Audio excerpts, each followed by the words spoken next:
असल में ये पूरा मामला 2024 के चुनाव से जुड़ा हुआ है, लेकिन 2024 के चुनाव से पहले 2014 और 2019 के परिणामों को लेकर के एक बार फिर से चर्चा थी। ऐसी स्थिति में जो सर्वे रिपोर्ट आ रहे हैं वो कहीं ना कहीं भारतीय जनता पार्टी को डराने वाले हैं। हम सांसदों के हिसाब से वजन नहीं कर रहे हैं, हम वोट के हिसाब से वजन कर रहे हैं, तो कहीं ना कहीं दोनों का पलड़ा लगभग थोड़ा सा 19-20 चल रहा है। नमस्कार, एक बार फिर से आपका बहुत बहुत स्वागत करते हैं। और सुबह सवेरे जो हम आपके सामने गेम समझिए लेकर के आ रहे हैं, उसमें एक और गेम है जिसे समझने की ज़रूरत आपको भी है और मुझे भी है। मैं चाहता हूं कि आप इस पर अपने कमेंट दे करके जो विषय आज हम आपके सामने लेकर के आए हैं उस विषय पर मेरा भी ज्ञानवर्धन कीजिए। असल में ये पूरा मामला 2024 के चुनाव से जुड़ा हुआ है, लेकिन 2024 के चुनाव से पहले 2014 और 2019 के परिणामों को लेकर के एक बार फिर से चर्चा तेज हो गई है। 2014 और 2019 दोनों में परिस्थितियां बिल्कुल भिन्न थी, हमने पहले भी आपको कई बार बताया है, और 2024 में परिस्थितियां अब तक भिन्न हैं। अगर ऐसा ही रहा तो ऐसी स्थिति में जो सर्वे रिपोर्ट आ रहे हैं वो कहीं ना कहीं भारतीय जनता पार्टी को डराने वाले हैं। हम ये बात क्यों कह रहे हैं, तो कई एजेंसियों ने सर्वे किया है, सी वोटर ने सर्वे किया है, इंडिया टुडे ने सर्वे किया है, इसके अलावा और भी कई एजेंसियों ने सर्वे किया है, और वो सर्वे एक तरफ इशारा कर रही हैं कि 2019 से लेकर के 2024 तक 4 सालों में बहुत कुछ बदला है। बदला यह है कि नीतीश कुमार ने साथ छोड़ा है एनडीए का, महागठबंधन का हिस्सा बन गए हैं, और महागठबंधन का हिस्सा बनते भारतीय जनता पार्टी के खेमे से जो वोट था वो उधर छिटक करके चला जाता है। जिस तरह से भारतीय जनता पार्टी 2014 में कई दलों को एक साथ लेकर के आई थी, उन्हें फिर से अपने पाले में लाने की कोशिश में लगी हुई है, जिसमें रामविलास पासवान की लोक जनशक्ति पार्टी थी। दोनों खेमे में खटपट चल रहा है उनकी मृत्यु के बाद, और यहां तक कि 2020 के चुनाव के बाद रामविलास पासवान की लोक जनशक्ति पार्टी जो है वो 2 फाट में बट गई, और एक का नेतृत्व चिराग पासवान कर रहे थे, दूसरे का पशुपति कुमार पारस कर रहे हैं। हम सांसदों के हिसाब से वजन नहीं कर रहे हैं, हम वोट के हिसाब से वजन कर रहे हैं, तो कहीं ना कहीं दोनों का पलड़ा लगभग थोड़ा सा 19-20 चल रहा है।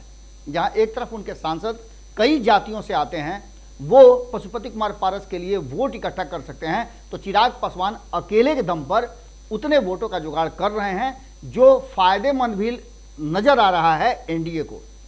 उपचुनाव में बिना शर्त समर्थन किया था, उसका भी सब कुछ नजर आ रहा है। लेकिन इन सारी बातों को लेकर के 2024 के चुनाव में नीतीश कुमार एक बड़ा फैक्टर बन गए हैं। नीतीश कुमार को कांग्रेस ने जैसे ही दूसरी उड़ान में, पहली उड़ान में नीतीश कुमार के साथ कांग्रेस का कोई सेटिंग गेटिंग कोई बात नहीं हो पाई थी, कोई कॉन्क्रीट डिसीजन पर नहीं पहुंचे थे, और तब ये बातें खुल करके सामने आई थी कि सोनिया गांधी ने कहा है कि जब उनके अध्यक्ष का चुनाव हो जाएगा, राष्ट्रीय अध्यक्ष का, तब हम आगे की बात करेंगे। और अध्यक्ष चुने जाने के बाद बातचीत का दूसरा दौर शुरू हुआ, और खड़गे के साथ जब बातचीत हुई तो नीतीश कुमार को उन्होंने आगे प्रोसीड करने के लिए कहा। इसके बाद नीतीश कुमार काफ़ी सख्ती लेकर के आगे बढ़ गए, और कई राज्यों में उनका दौरा भी हुआ, जिसको लेकर के कहा यह जा रहा है कि अगर 50% भी कामयाब हो जाते हैं तो ये भारतीय जनता पार्टी के लिए बड़ा मुश्किल भरा होगा। इसका असर पहले ही दिखने को मिला। जनता ने इस गठबंधन को स्वीकार किया है, ऐसा कर्नाटक के परिणाम से निकाला जा रहा है मायने, और इसको लेकर के महागठबंधन जो बनने वाला है, जिसकी तैयारी चल रही है, वो काफ़ी खुश है। तो दूसरी तरफ जो सर्वे रिपोर्ट हैं वो भारतीय जनता पार्टी और एनडीए को काफ़ी कहा जा रहा है कि डरा रही है।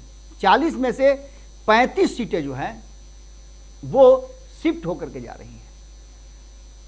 2014 में 30 से ऊपर सीटें थी एनडीए की, तो वहीं आपको बता दें कि 2019 में 39 सीटें थी, मात्र 1 सीटों से वो क्लीन स्वीप करने में पिछड़ गई थी, 1 सीट कांग्रेस को गया था। लेकिन इन सर्वे रिपोर्टों को अगर देखें तो सर्वे में जो 2014 और 2019 में जो सर्वे हुए थे वो सर्वे भी पूरी तरह से सटीक नहीं बैठे थे। 2014 के सर्वे में भी ये बातें कही गई थी कि भारतीय जनता पार्टी थोड़ा सा से नीचे रह जाएगी, 233 सीटें तक ला सकती है। लेकिन परिणाम जस्ट उल्टा हुआ और रिजल्ट 352 के आए। इन सारी बातों को लेकर के जो सर्वे आए थे उस सर्वे पूरी तरह से ध्वस्त नजर आए। तो 2019 की बात करें तो यहाँ भी सर्वे यही आ रहा था कि सत्ता के सीढ़ी तक पहुंचने के लिए किसी भी दल की जरूरत पड़ेगी, अपने दम पर बहुमत में नहीं आएगी। लेकिन भारतीय जनता पार्टी ने क्लीन स्वीप करते हुए 303 सीट 2019 में जीता और अपने बदौलत केंद्र में सत्ता स्थापित किया। हालांकि सहयोगी दलों को प्रतिनिधित्व दिया गया था जिसमें नीतीश कुमार पिछड़ गए थे और नीतीश कुमार के साथ बातचीत फाइनल स्टेज में नहीं पहुंची थी, इसलिए वो मंत्रिमंडल का हिस्सा नहीं थे। लेकिन 2019 से लेकर के 2022 के अगस्त तक नीतीश कुमार एनडीए का हिस्सा रहे। बिहार में उनकी सरकार चली और केंद्र में वो एनडीए का हिस्सा थे, मंत्रिमंडल का हिस्सा भले ही नहीं थे। इससे पहले मंत्रिमंडल में एक जगह जो है वो आरसीपी सिंह को मिला था, जिसके चलते काफी बवाल हुआ और पार्टी के भीतर एक बड़ा बिखराव भी हुआ।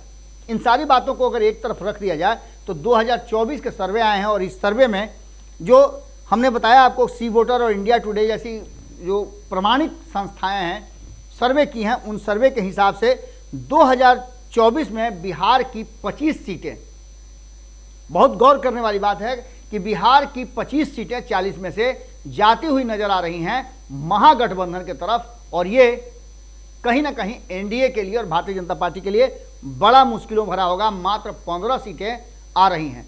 तो वहीं दूसरी जो सर्वे आ रही है उसमें 30 और 10 का आंकड़ा बताया जा रहा है, 30 सीटें महागठबंधन को और 10 सीटें एनडीए को। अब ऐसी स्थिति में भारतीय जनता पार्टी के लिए इस सर्वे में एक और दुख देने वाली या कष्ट देने वाली, कहा जाए चिंता करने वाली बात है, वो है कि 2019 से लेकर के अब तक 5% वोटों का इजाफा स्वतः हुआ है महागठबंधन की तरफ, जो एंटी इनकम्बेंसी से हुआ है, विभिन्न तरह की रणनीति और योजनाओं के फेलुअर के कारण हुआ है, बेरोजगारी के कारण हुआ है और केंद्र सरकार की नीतियों को लेकर के काफी लोग नाराज भी चल रहे हैं। वो 5% लोग शिफ्ट होकर के महागठबंधन की तरफ जाएंगे। तो वहीं इस ताजा सर्वे में वोटिंग का प्रतिशत जो है वो महागठबंधन की तरफ 47% से अधिक शिफ्ट होकर के गया है, जो कि भारतीय जनता पार्टी के लिए काफी चिंताजनक है और भारतीय जनता पार्टी को तीसरी बार सत्ता में आने से रोक सकता है। अब इसका सबसे बड़ा जो नटसेल वाला है वो आप समझिए।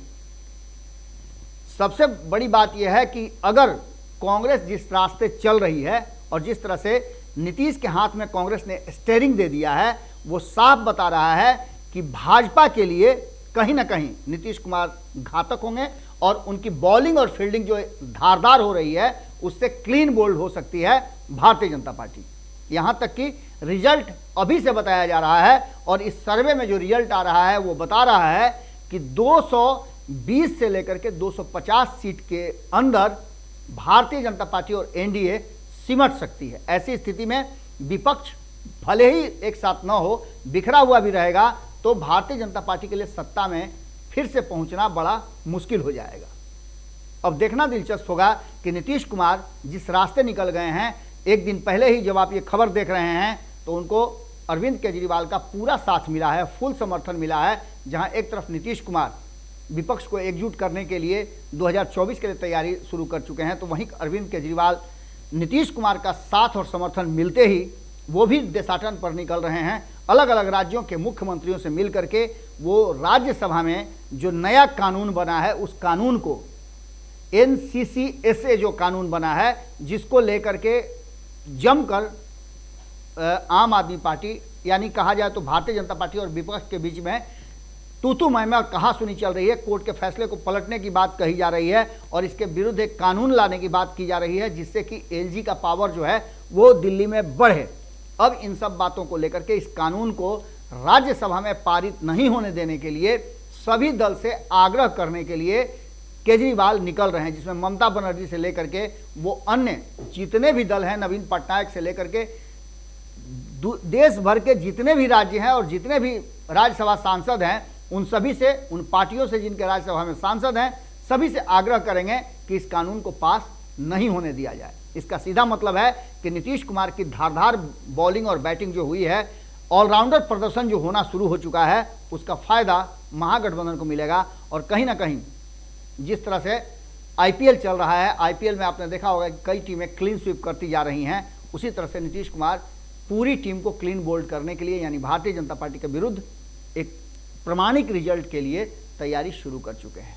आज गेम समझिए में हम आपसे यहीं विदा लेते हैं। आंकड़ों के हिसाब से जो चीज़ें सामने आ रही है वो साफ बता रही हैं कि लड़ाई इस बार भारतीय जनता पार्टी के लिए आसान नहीं होगी, तो वहीं महागठबंधन के पास सबसे बड़ी चुनौती होगी कि वो एकजुट रहें।